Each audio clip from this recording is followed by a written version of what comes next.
Michée, chapitre 7.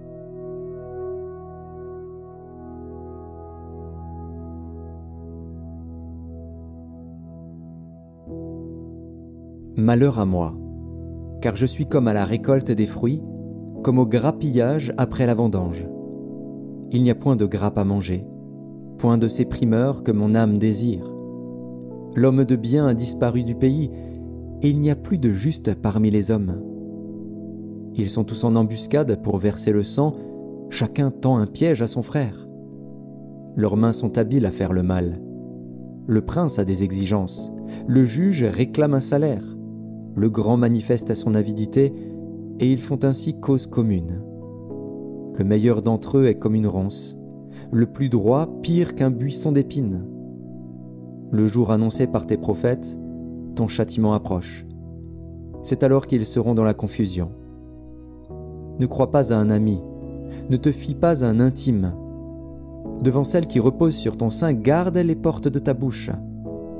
Car le fils outrage le père, la fille se soulève contre sa mère, la belle-fille contre sa belle-mère. Chacun a pour ennemi les gens de sa maison. Pour moi, je regarderai vers l'Éternel. Je mettrai mon espérance dans le Dieu de mon salut. Mon Dieu m'exaucera. Ne te réjouis pas à mon sujet, mon ennemi, car si je suis tombé, je me relèverai. Si je suis assise dans les ténèbres, l'Éternel sera ma lumière. Je supporterai la colère de l'Éternel, puisque j'ai péché contre lui, jusqu'à ce qu'il défende ma cause et me fasse droit. Il me conduira à la lumière, et je contemplerai sa justice. Mon ennemi le verra et sera couverte de honte, elle qui me disait « Où est l'Éternel, ton Dieu ?» Mes yeux se réjouiront à sa vue. Alors elle sera foulée aux pieds comme la boue des rues. Le jour où l'on rebâtira tes murs, ce jour-là tes limites seront reculées. En ce jour, on viendra vers toi de l'Assyrie et des villes d'Égypte, de l'Égypte jusqu'au fleuve, d'une mer à l'autre et d'une montagne à l'autre. Le pays sera dévasté à cause de ses habitants, à cause du fruit de leurs œuvres.